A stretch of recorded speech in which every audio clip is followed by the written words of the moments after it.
Greetings historians, welcome to Lore of the Dragon. So today we're going to be talking about the topic of the Machinists and the Aquifiers homeworld. Now I'm going to be going from two sources here. One is the Spyro the Dragon press kit, and the second one is actually an interview with Oliver Wade, hosted by Canadian Guy A on his channel. I'll have that link down in the description below. So the main reason I'm making this video is because Oliver Wade does provide some interesting insight into one of these levels. However, I do think the idea of bringing up the Machinists as well is a good idea, because I don't really talk about it on the channel a lot. But anyway, let's get into this. So first, the Machinists. Now, I'm going to be going right off the bat. Oliver Wade doesn't know if this world exists, mainly because he came in at the latter end of Spyro 1's development, and then went to Spyro 2 and 3. So he doesn't have a lot of information on most of these worlds. Mainly he has information on Aquifiers, at least what we assume is Aquifiers, given the fact he said he knew of a water world in Spyro 1. However, with the Machinist world, we're just going to be going off of the Spyro the Dragon press kit. So, apparently this world was really just supposed to be what Nasty's Nexus looks like, with many parts of machinery and very little plants, if at all.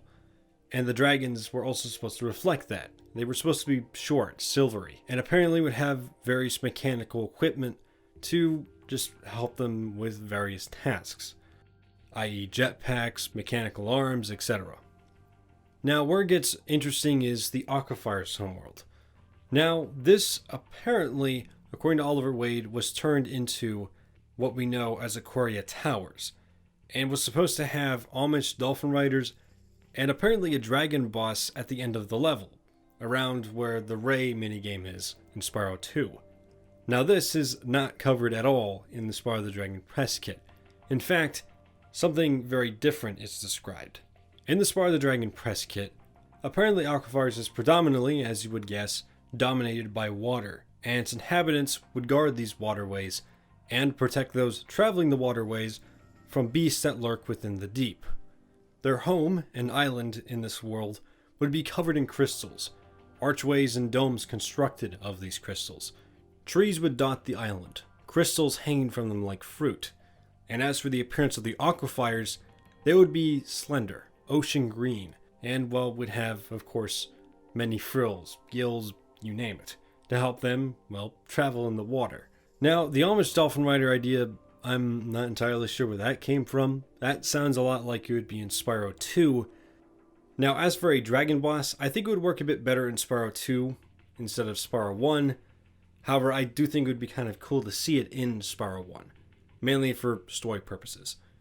The only way I see that being a thing is perhaps it could have been out of sheer coincidence that one of these beasts that the Aquifiers were defending travelers from, which just so happened to be a type of dragon, would rise up to the higher levels of the water and fight Spyro, only inadvertently helping Gnasty Gnorc. Because I don't necessarily see Gnasty Gnorc creating a dragon, or, well, doing anything related to the dragons outside of turning them into crystal.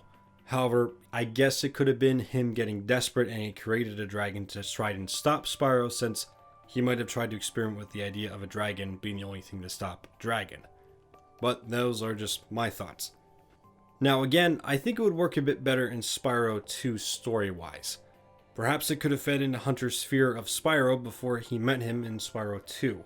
However, I do know that there isn't any reference to a dragon in Aquifiers Towers in the final game.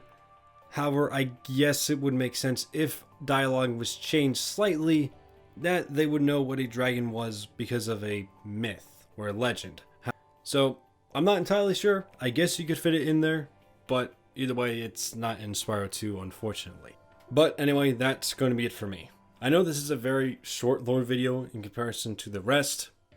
I'm just trying to get back into the swing of things, and hopefully the Reignite Legend Act 2 will finally be out soon. I finally got the script pretty much complete. All I have to do is record it and edit it, and then get it posted. But if you guys want to stay updated on that, I'll hopefully be posting it on my Twitter and my community tab on my YouTube channel. The link to the Twitter will be down in the description below, along with the Discord, where you can talk to people in the Lore of the Dragon community and also me whenever I hop in there. But if you just want to stick around the channel, that's more than fine with me. Anyhow, again, that's going to be it. I hope to see you all in the next lore or speculation video. Stay safe, historians.